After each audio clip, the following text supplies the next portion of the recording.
بسم اللہ الرحمن الرحیم۔ دیکھتی آنکھوں اور سنتے کانوں کو محمود مان کا آداب۔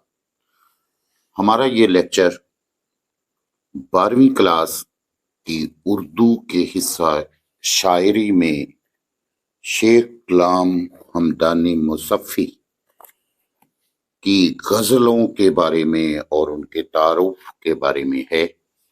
سب سے پہلے ہم شیخ غلام حمدانی مصفی کا تعارف کرواتے ہیں۔ شیخ غلام حمدانی مصفی شیخ ولی محمد کے گھر 1751 عیسوی میں امروہہ میں پیدا ہوئے۔ بہت جلد امروہہ کی سرزمین کو خیر باد کہہ کر دلی چلے آئے۔ یہاں انہوں نے اپنے ذوق شعر کی آبیاری کی۔ جب دلی پر برا وقت آیا تو بہت سے لوگوں نے دلی سے ہجرت کی، تو ان میں شعراء کی بھی کثیر تعداد تھی۔ مصفی نے بھی ہجرت کی اور دلی کو چھوڑ کر لکھنؤ میں آ بسے۔ یہاں غلام حمدانی مصفی کی شاعری کا بہت چرچا ہوا اور انہیں بے حد شہرت ملی۔ مصفی فارسی اور اردو دونوں زبانوں میں شعر کہتے تھے۔ ان کا شمار اساتذہ سخن میں ہوتا ہے۔ ان کا مطالعہ گہرا اور وسیع تھا۔ مصفی ایک قادر الکلام شاعر ہیں۔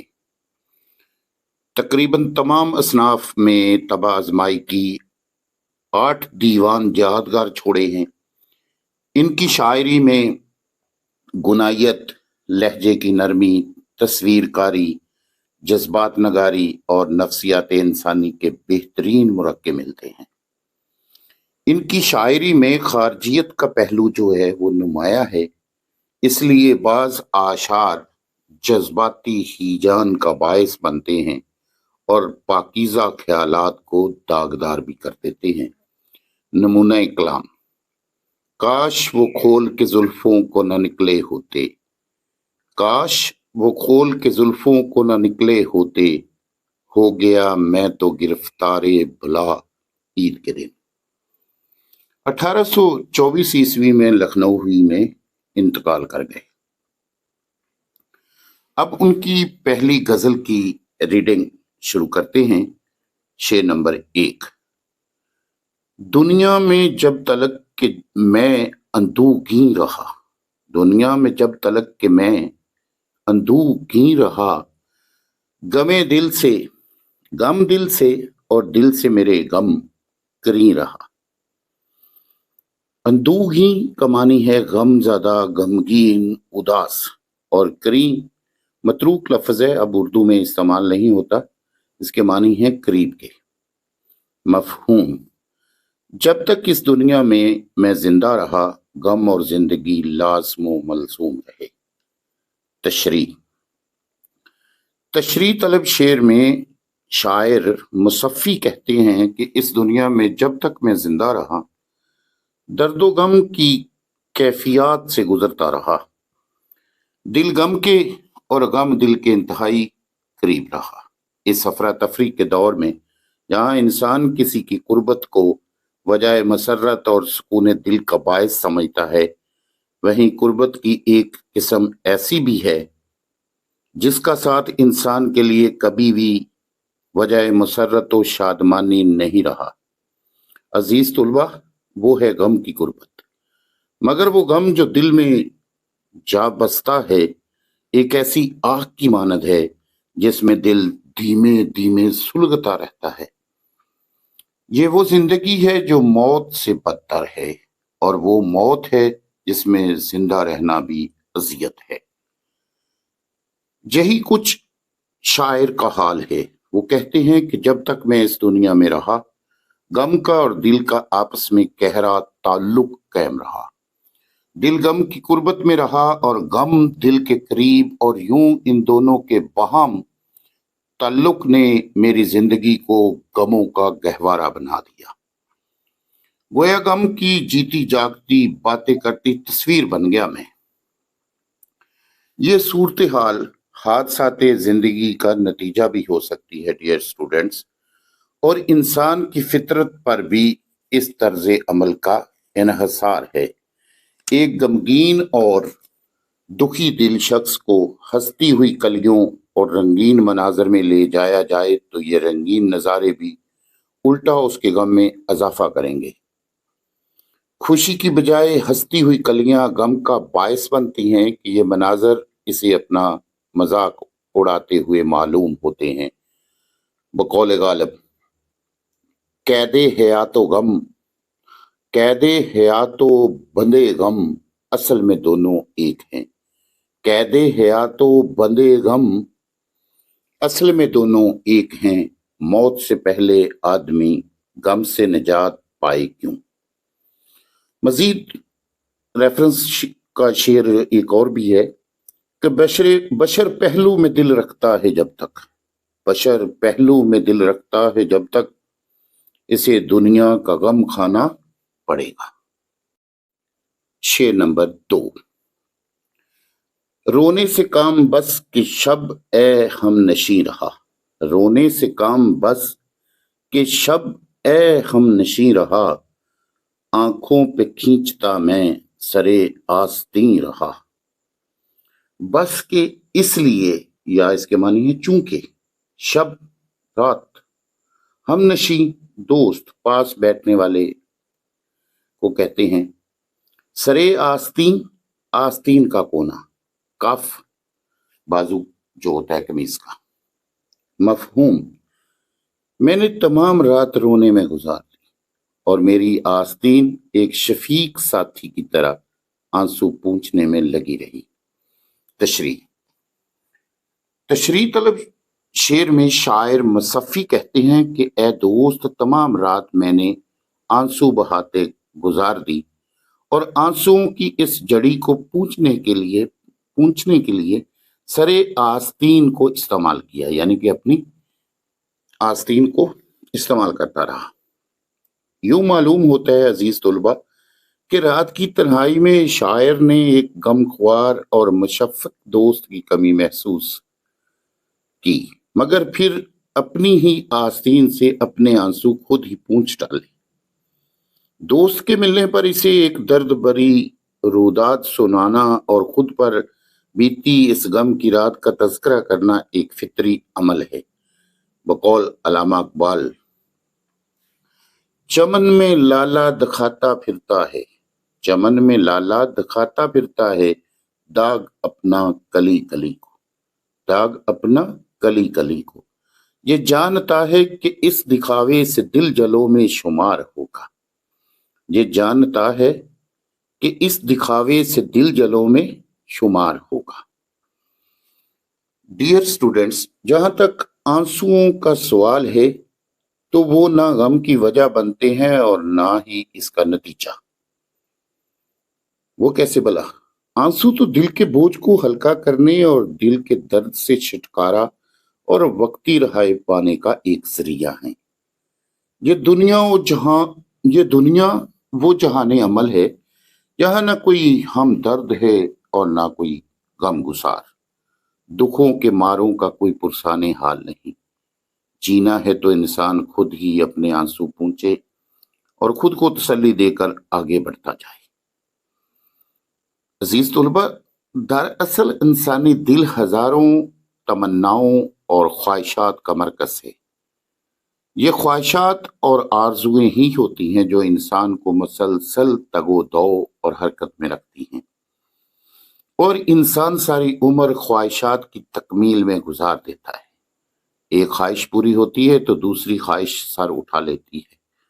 چنانچہ مصفی اپنے کسی دوست اور غمخوار سے مخاطب ہو کر کہتے ہیں کہ محبوب کے دیے ہوئے غموں، تکلیفوں اور دکھوں کے ہاتھوں مجبور ہو کر ساری رات غموں کی شدت سے روتا رہتا ہوں اور بار بار اپنی آستین کے کونے سے آنکھوں کے آنسوؤں کو پونچھتا رہتا ہوں، اور یہ عمل تمام رات جاری رہتا ہے، کیونکہ محبوب کی جدائی اور بے رخی کا غم تمام غموں پر باری ہوتا ہے۔ بقول شاعر حفیظ ہوشیار پوری، زمانے بھر کے غم یا ایک تیرا غم، زمانے بھر کے غم یا ایک تیرا غم، یہ غم ہوگا تو کتنے غم نہ ہوں گے، یہ غم ہوگا تو کتنے غم نہ ہوں گے۔ رات بھر کا رونا شاعر کے دل میں ہے، دل میں بے پناہ درد کی غمازی کرتا ہے، اور اپنی آستین سے اپنا چہرہ صاف کرنا، اپنے آنسو خود ہی پونچھنا، یہ ظاہر کرتا ہے کہ شاعر تنہائی کے جان لیوا مراحل سے گزر رہا ہے۔ شعر نمبر 3۔ نازک مزاج تھا میں بہت اس چمن کے بیچ، نازک مزاج تھا میں بہت اس چمن کے بیچ، جب تک رہا تو خندائے گل سے حزین رہا۔ نازک مزاج، حساس، معمولی بات کو بھی برداشت نہ کرنے والا۔ چمن کے معنی باغ کے ہیں، حزین، غم زدہ، رنجیدہ۔ خندائے گل، پھولوں کی ہنسی، پھولوں کا کھلنا، مفہوم۔ میں اس قدر نازک مزاج تھا کہ پھول کی مسکراہٹ بھی طبیعت پر گراں گزرتی تھی۔ تشریح طلب شعر میں شاعر نے خوبصورت استعارات سے کام لیتے ہوئے اپنے خیال کو بڑی عمدگی کے ساتھ پیش کیا ہے، جو اس قدر مؤثر اور خوبصورت ہے کہ قاری کو اپنے دل کی داستان معلوم ہوتا ہے۔ شاعر کہتے ہیں کہ اس دنیا میں رہتے ہوئے، اس دنیا میں ہنسمکھ اور خوش مزاج افراد سے کھچا کھچا رہنا بظاہر ایک غیر معمولی بات ہے، مگر یہ ایک حقیقت ہے کہ اس باغ ہستی میں گلوں کی سی تازگی رکھنے والے چہروں کی مسکراہٹ دل پر بوجھ بنتی رہی ہے۔ انسانی فطرت ہے کہ دل کی دنیا بنجر ہو تو رنگین نظارے آنکھوں کو نہیں بھاتے۔ ہنستے مسکراتے لوگ انسان کے غم کا مذاق بناتے، ہنسی اڑاتے معلوم ہوتے ہیں۔ نتیجتاً زندگی کا حسن چھن کر رہ جاتا ہے، اور حساس دل لوگ مزید حساس طبیعت ہونے لگتے ہیں۔ بقول شاعر، محبت سے، عنایت سے، وفا سے چوٹ لگتی ہے، محبت سے، عنایت سے، وفا سے چوٹ لگتی ہے، بکھرتا پھول ہوں مجھ کو ہوا سے چوٹ لگتی ہے۔ دراصل مصفی کہتا ہے کہ میں اتنا نازک مزاج تھا کہ باغ میں پھولوں کی مسکراہٹ دیکھ کر غمگین ہو جاتا تھا۔ یہ ایک نفسیاتی مسئلہ ہے ڈیئر اسٹوڈنٹس، کہ جب انسان کا دل اداس اور دل کی دنیا ویران ہو تو باہر کی رونقیں اور خوشیاں اس پر اثر انداز نہیں ہوتی، بلکہ الٹا اس کو اداس کرنے کا سبب بنتی ہیں۔ اور یہی بات ہمارے شاعر مصفی بیان کرتے ہیں کہ باغ میں مسکراتے ہوئے پھول مجھے غمگین کرتے رہے، مسکراتی ہوئی کلیاں میرے دل پر بوجھ ڈالتی رہیں، اور میں غم کی کیفیت میں مبتلا رہا۔ یہ ایک قدرتی امر ہے کہ باہر کا ماحول انسان کو ویسا ہی دکھائی دیتا ہے جیسی اس کے دل کی کیفیت ہوتی ہے۔ موسم بہار میں جہاں کھلے ہوئے پھولوں کو خوش مزاج شاعر مسکراتے چہروں سے تشبیہ دیتے ہیں، وہیں دکھی دل اور غمگین لوگ، جن میں شاعر بھی شامل ہے، ان پھولوں کو دیکھ کر مزید افسردہ ہو جاتے ہیں۔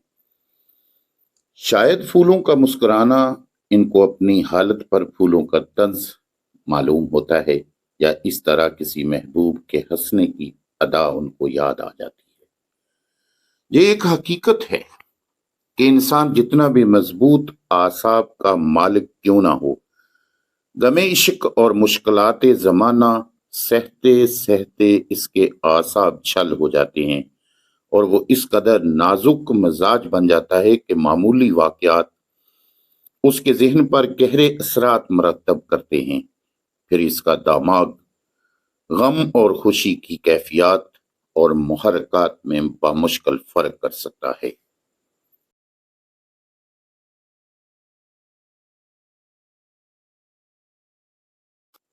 شعر نمبر 4۔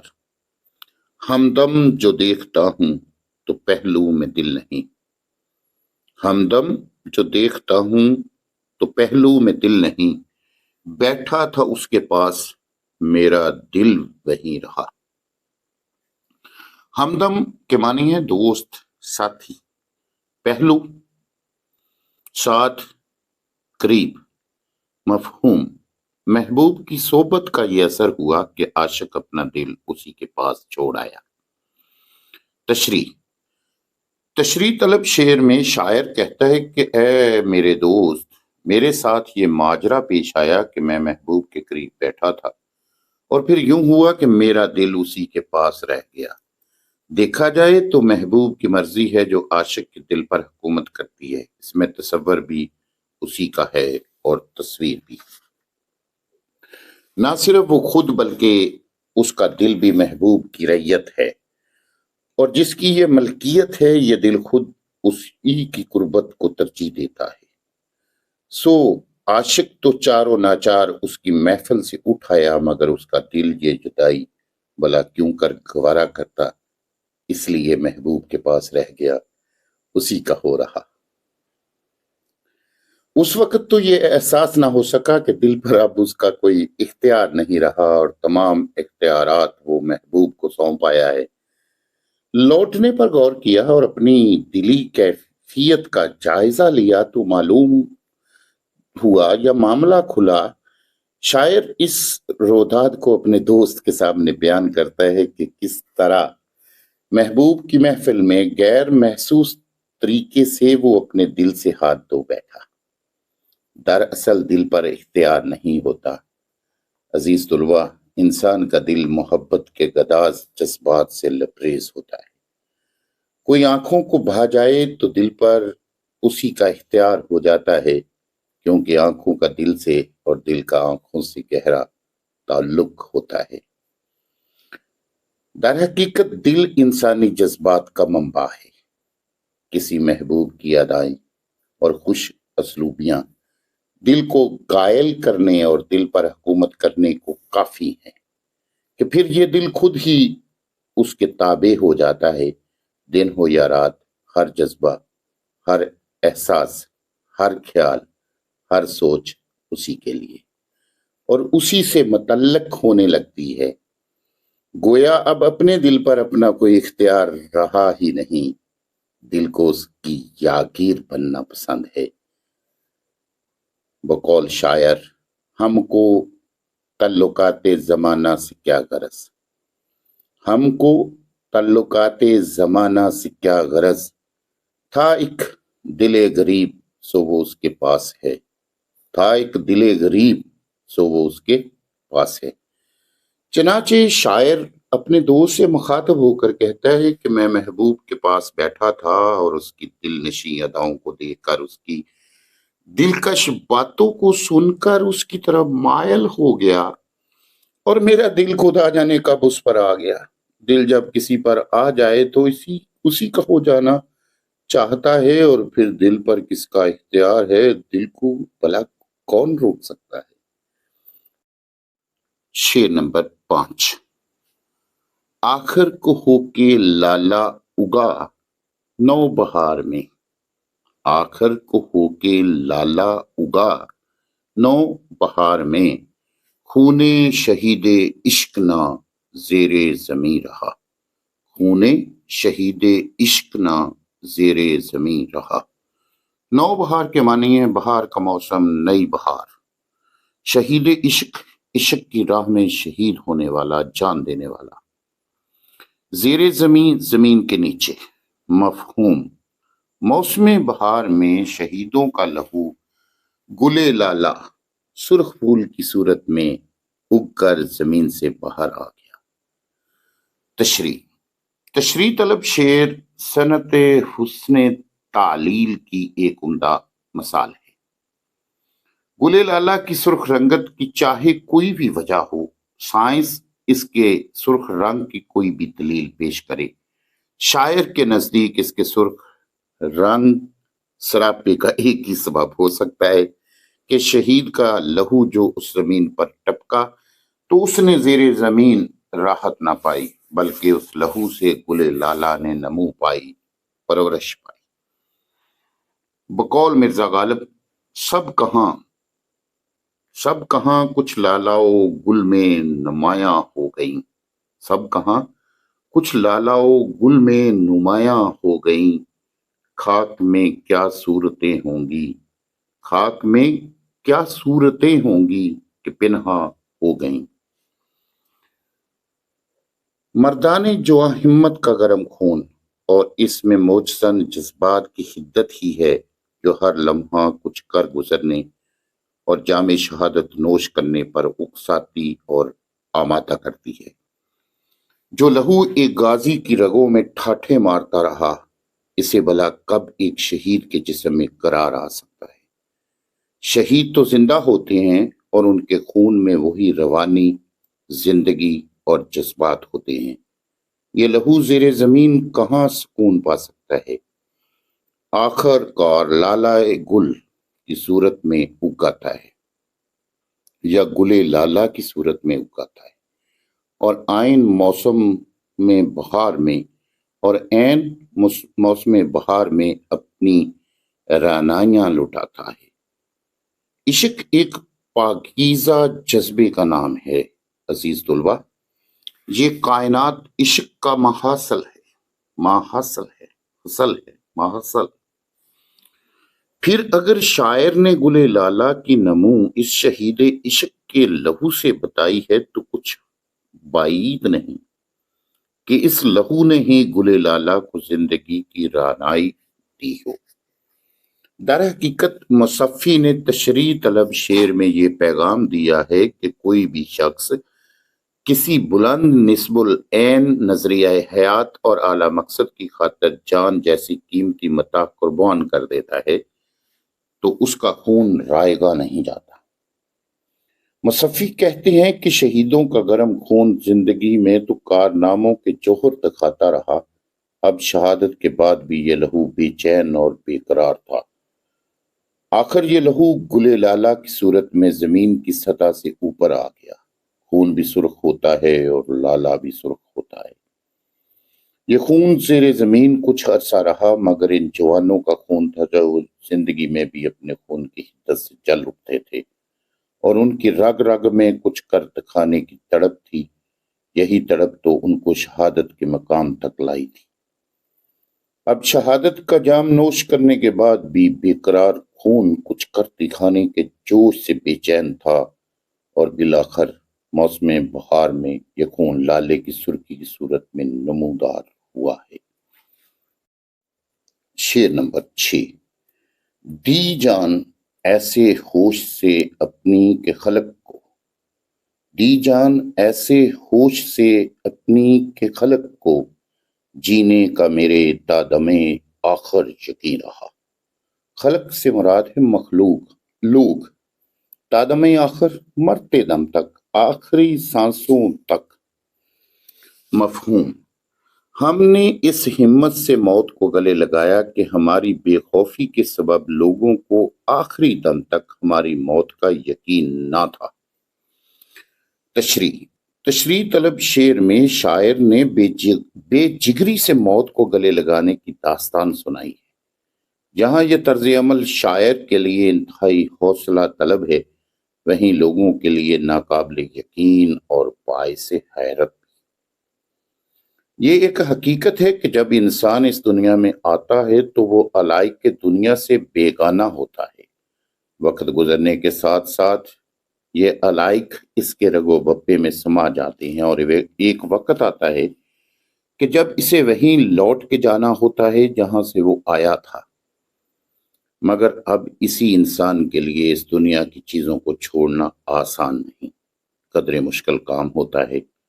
وہ دنیا میں دل لگانے کے ساتھ ساتھ دنیا کی چیزوں سے بھی دل لگا چکا ہوتا ہے۔ سب اپنے خالق کا پیغام بھول چکے ہوتے ہیں۔ بقول شاعر، جگہ جی لگانے کی دنیا نہیں ہے، جگہ جی لگانے کی دنیا نہیں ہے، یہ عبرت کی جا ہے، تماشا نہیں ہے۔ دراصل مصفی نے یہ پیغام دیا ہے کہ بلند نسب العین اور عظیم مقصد کے لیے اپنی جان جیسی قیمتی شے قربان کرنے والے مرتے نہیں، بلکہ لوگوں کے دلوں اور تاریخ کے صفحات پر ہمیشہ ہمیشہ کے لیے عمل امر ہو جاتی ہیں۔ بقول ہری چند اختر، زندہ ہو جاتے ہیں جو مرتے ہیں اس کے نام پر، زندہ ہو جاتے ہیں جو مرتے ہیں اس کے نام پر۔ اللہ اللہ، موت کو کس نے مسیحا کر دیا؟ اللہ اللہ، موت کو کس نے مسیحا کر دیا؟ شاعر کہتے ہیں کہ موت کی غشی کو خود پر طاری کرنے کی بجائے میں نے اس کا ہوش سے سامنا کیا اور اس ہوش سے اپنی جان جانے آفرین کے سپرد کی کہ لوگوں کو ایک یقین سا ہو گیا کہ یہ موت میرا کچھ نہیں بگاڑ سکتی۔ سچ ہے مردان حق و صفا کے لیے زندگی و موت کا ملاپ بھی ایک خوشگوار واقعہ ہوتا ہے۔ شعر نمبر 7۔ یاران گرم رو، یاران گرم رو تو سب آگے نکل گئے، یاران گرم رو تو سب آگے نکل گئے، ان سے بھی ننگے قافلہ پیچھے کہیں رہا، ان سے بھی ننگے قافلہ پیچھے کہیں رہا۔ یاران گرم رو، تیز تیز چلنے والے دوست، ننگے قافلہ، قافلے کے لیے شرمندگی کا باعث۔ مفہوم، تیز چلنے والے اور قافلے کا ساتھ دینے والے آگے نکل گئے اور میں قافلے کے لیے شرمندگی کا باعث ان سے پیچھے رہ گیا۔ تشریح طلب شعر میں مصفی کہتا ہے کہ اس کے ساتھی تمام افراد وقت کی رفتار سے اپنی چال ملاتے ہوئے آگے بڑھ گئے، مگر وہ شرمندہ بھی ہے کہ اپنی سست روی کی بنا پر ان سے بہت پیچھے رہ گیا۔ زندگی جہد مسلسل ہے ڈیئر اسٹوڈنٹس، اور مسلسل سفر بھی ایک ایسا سفر جس میں چلنا اور چلتے رہنا زندگی اور اس کی بقا کا سامان ہے۔ رکنا موت کے مترادف ہے، اس صورت میں انسان خود پر موت کے دروازے خود ہی کھولتا ہے۔ دانشمند وہی ہے جو وقت کے تقاضوں سے ہم آہنگ ہو کر اپنے سفر کو جاری رکھے۔ شاعر کہتا ہے کہ اس حقیقت پر کار فرما ہونے والے میرے ہم اثر، میرے ساتھی جوش و خروش سے منازل طے کرتے ہوئے آگے نکل گئے۔ میری اپنی دھن میں گم رہنے کی روش مجھے لے ڈوبی اور میں خود اپنے لیے اور اپنے قافلے کے لیے باعث شرم بن گیا۔ یہ روش نہ صرف ناکامی کا پیش خیمہ ثابت ہوئی بلکہ اس نے میرے ساتھ ساتھ قافلے کو بھی شرم اور ذلت سے دوچار کیا کہ دیگر اہل قافلہ کے ساتھ میں بھی اس قافلے کا حصہ تھا جس میں لوگ گرم رو اور کچھ کر گزرنے کا جذبہ رکھتے تھے، اور اس کے باوجود میں نے قافلے کو ذلت سے دوچار کیا اور خود بھی ہوا۔ بقول حفیظ میر تھی، کبھی تھکن کا کبھی فاصلوں کا رونا ہے، کبھی تھکن کا کبھی فاصلوں کا رونا ہے، سفر کا حوصلہ مجھ کو نہ ہم سفر سے ملا، سفر کا حوصلہ مجھ کو نہ ہم سفر سے ملا۔ شعر نمبر 8 جو اس غزل کا آخری شعر ہے۔ رکھوں میں روک کیوں کر دل اپنے کو مصفی، رکھوں میں روک کیوں کر دل اپنے کو مصفی، میرے کہے میں اب تو میرا دل نہیں رہا۔ کہے میں بات ماننے، روک رکھنا، ٹھہرانا۔ مفہوم، اے مصفی میں اپنے دل کو کیسے روک کے رکھوں کیونکہ میرا دل اب میرے بس میں نہیں رہا۔ تشریح طلب شعر میں مصفی روایتی مضمون بیان کرتے ہوئے کہتے ہیں کہ میرا دل میرے قابو میں نہیں اور اب یہ میری کوئی بات ماننے کو تیار نہیں، لہٰذا میں اپنے دل کے ہاتھوں مجبور ہوں، جو بھی کہتا ہوں مجھے وہی کرنا پڑتا ہے، یعنی کہ میرا دل جو بھی کہتا ہے مجھے وہی کرنا پڑتا ہے، بے بس ہو۔ ڈیئر اسٹوڈنٹس، عشق ایک ایسا سیلاب ہے جس کے سامنے بند باندھنا عاشق کے بس میں نہیں ہوتا۔ اور عشق ایسی بے اختیار طاقت کا نام ہے جو بے بس بنا کر رکھ دیتی ہے۔ بقول غالب، عشق پر زور نہیں، عشق پر زور نہیں، ہے یہ وہ آتش غالب کہ لگائے نہ لگے اور بجھائے نہ بنے۔ یہی وجہ ہے کہ عشق نے شاعر کے دل پر جادو کر دیا ہے، بے بس کر دیا ہے، اور شاعر دل کے ہاتھوں مجبور ہو کر مایوس دکھائی دیتا ہے۔ ڈیئر اسٹوڈینٹس، کی پہلی غزل کی ریڈنگ اور تشریح اختتام کو پہنچی۔ اپنی رائے کا اظہار ضرور کیا کریں۔ اجازت چاہتا ہوں۔ اللہ حامی و ناصر۔